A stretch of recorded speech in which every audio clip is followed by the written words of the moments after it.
कहानी शुरू होती है तो हम एक कपल को देखते हैं जिसमें लेडी का नाम जेसिका और आदमी का नाम जेरल्ड होता है। वो शहर से थोड़ा दूर वीकेंड मनाने जाने वाले थे क्योंकि उनके रिलेशन में कुछ इश्यूज आ रहे थे, तो वो थोड़ा अच्छा टाइम साथ में गुजार कर अपना रिलेशन बेहतर बनाना चाहते थे। अब रास्ते में उन्हें एक भूखा डॉग दिखाई देता है जो किसी मरे हुए जानवर का मीट खा रहा होता है, और जब वो अपने अपार्टमेंट में पहुंचते हैं तो जेसिका उस डॉग को कुछ मीट खाने को देती है और उसके बाद वो अंदर जाती है और वो अपनी एक नाइट ड्रेस पहनती है और उसमें वो बहुत अट्रैक्टिव लग रही होती है। उसके बाद जेरल्ड भी पानी के साथ एक टैबलेट खाता जिससे उसकी परफॉर्मेंस बेहतर होने वाली थी। उसके बाद जेरल्ड चीज़ों को और भी इंटरेस्टिंग और एग्रेसिव करने के लिए एक गेम खेलने का कहता है, जिसमें वो जेसिका को बेड से हैंडकफ करके उसे चिल्लाने को कहता है और वो ऐसा एक्ट करे जैसे उसके साथ जबरदस्ती हो रही हो। और कुछ देर जेसिका जेरल्ड की बात मानते हुए ऐसा करती है, लेकिन फिर उसे अजीब सी घबराहट होने लगती है और जेरल्ड को ये सब फौरन रोकने का कहती है, जिससे जेरल्ड उस पर गुस्सा करने लगता है और उसे अपने खराब रिलेशन के लिए ब्लेम करने लगता है कि वो कभी उसकी बात नहीं मानती है। उसके बाद हम देखते हैं कि जेरल्ड की एकदम से तबीयत बिगड़ने लगती है और उसे हार्ट अटैक आ जाता है और वो सीधा जेसिका के ऊपर गिरता है और उसकी वहीं डेथ हो जाती है। अब जेसिका, जो अभी भी बेड से बंधी थी, जेरल्ड को उठाने की कोशिश करती है, लेकिन जेरल्ड की बॉडी जाकर फ्लोर पर गिरती है, जिससे जेसिका को रियलाइज हो जाता है कि जेरल्ड की डेथ हो चुकी है। अब क्योंकि जेसिका अकेली उस बेड से बंधी होती है तो वो घबराहट से जोर जोर से चिल्लाने लगती है और मदद के लिए पुकारती है। अब ऑब्वियसली उनके अपार्टमेंट दूर शहर से बाहर था, तो यहाँ मदद के लिए कोई नहीं आने वाला था। फिर कुछ देर गुजर जाती है और जेसिका बेबस बैठी होती है कि थोड़ी देर बाद उसे कोई आहट सुनाई देती है कि जैसे घर में कोई आया हो। फिर हम देखते हैं कि एक डॉग अंदर आता है। ये वही डॉग था जो उन्हें रास्ते में मिला था और वो जेरल्ड के ब्लड को सूंघता हुआ यहाँ आया था, मतलब बाहर का डोर भी खुला हुआ था और वो जेरल्ड की बॉडी को अब खाने लगता है, जो जेसिका के लिए बहुत डिस्टर्बिंग था। वो उसे काफी चिल्लाती है लेकिन वो डॉग नहीं रुकता। उसके बाद हम देखते हैं जेसिका अपने सामने जेरल्ड को जिंदा और बात करता दिखती है, जबकि उसकी बॉडी भी फ्लोर पर पड़ी होती है और वो असल में बस उसकी सोच की कल्पना थी। और जेसिका अपने आप को भी देखती है और वो भी उसकी सोच में ही दिखाई दे रही थी।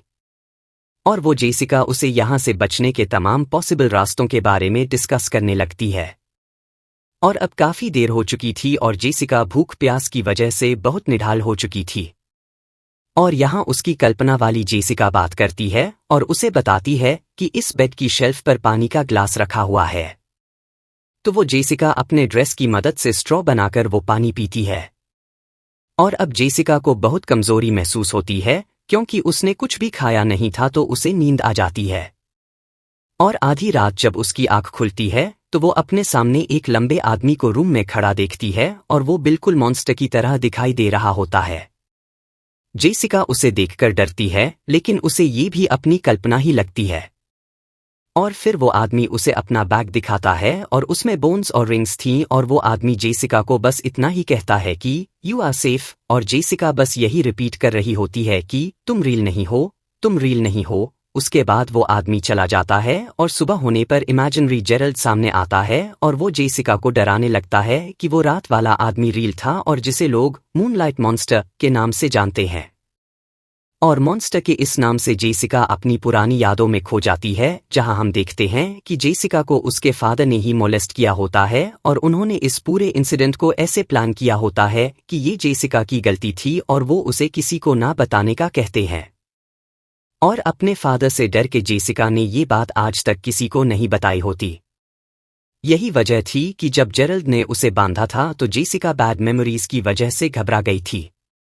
कहानी में आगे हम देखते हैं कि जेसिका के हाथ बंधे होने की वजह से काफी सूजन आ जाती है और फिर इमेजिनरी जेसिका उसे कहती है कि उसने अपने से काफी बड़े उम्र के आदमी से शादी करके गलती की थी और उसने कभी भी जेरल्ड के बिजनेस अफेयर्स के बारे में ध्यान नहीं दिया, जहां जेरल्ड अपने बिजनेस ट्रिप्स के बहाने काफी दिन घर से बाहर रहता था और उसका और भी लड़कियों से अफेयर था।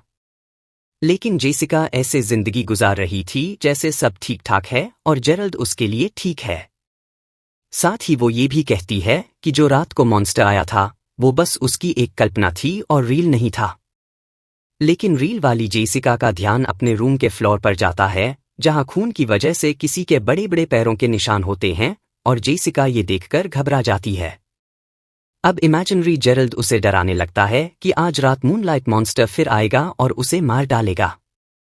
साथ ही वो ये भी कहता है कि अब जेरल्ड की बॉडी गल गई है और उस कुत्ते को फ्रेश मीट चाहिए, तो वो अब जेसिका पर भी अटैक करेगा। इसके बाद जेसिका निढाल हो जाती है और कुत्ता वाकई उसके पैर चाट रहा था, लेकिन जेसिका उसे मारकर वहां से भागती है।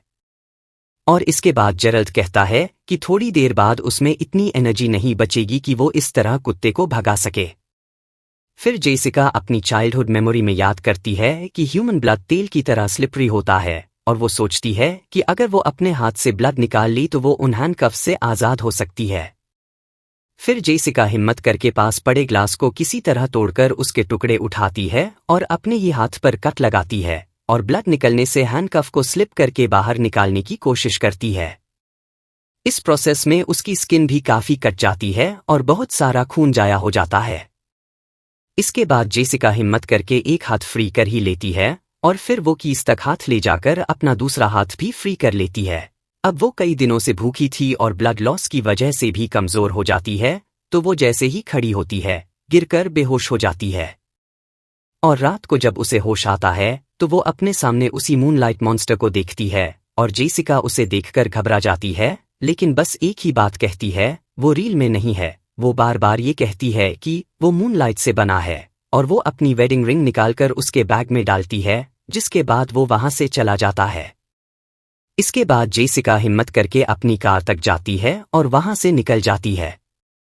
अब रास्ते में वो कमजोरी से फिर से बेहोश हो जाती है और उसकी कार एक ट्री से टकराती है। अब जहां वो टकराई थी, पास में ही घर होते हैं, तो वो तुरंत उसकी मदद को आ जाते हैं। और अगले सीन में हम जेसिका को अपने ऑफिस में बिल्कुल ठीक देखते हैं, और वो अब ऐसे जिंदगी जी रही थी जैसे उसे इन घटनाओं के बारे में कुछ भी याद नहीं है। और उसकी स्किन उतर जाने की वजह से वो हाथ में भी एक ग्लव पहनती थी। लेकिन रात होने पर जेसिका को नींद नहीं आती थी, उसे अब भी उस मूनलाइट मैन के सपने आते थे। फिर कुछ महीनों बाद जेसिका न्यूज़पेपर में पढ़ती है कि एक अजीब आदमी जो मरे हुए लोगों की बोन्स और कीमती चीजें जैसे कि रिंग्स चुराता था, अब किसी जिंदा आदमी पर अटैक करते हुए पकड़ा गया। उसे एक बीमारी की वजह से बहुत ही अजीब शक्ल थी। इसके बाद जेसिका समझ जाती है कि ये वही मूनलाइट मैन था, मतलब वो रील था, क्योंकि जेसिका की रिंग भी उस रूम से पुलिस को नहीं मिली थी। अब जेसिका उसे कोर्टरूम में मिलने जाती है और वो उस मॉन्स्टर में अपने डैड की शक्ल देखती है, फिर अपने हस्बैंड की। और वो मॉन्स्टर उससे वही बात करता है जो उसने उस रात कही थी, यू आर सेफ, और जेसिका उससे कहती है, तुम मेरी सोच से बहुत छोटे हो। मतलब जेसिका अब उससे डरने वाली नहीं थी और वो काफी खुश दिखाई देती है। लेकिन सवाल ये था कि उसने जेसिका को क्यों नहीं मारा, क्योंकि दोस्तों, कोर्टरूम में बताया गया था कि वो मूनलाइट मैन सिर्फ मर्दों को और ज्यादातर मरे हुए लोगों को अपना शिकार बनाता था, इसलिए वो अटैक करने से पहले जेसिका के मरने का इंतजार कर रहा था। और कहानी यहाँ एंड हो जाती है।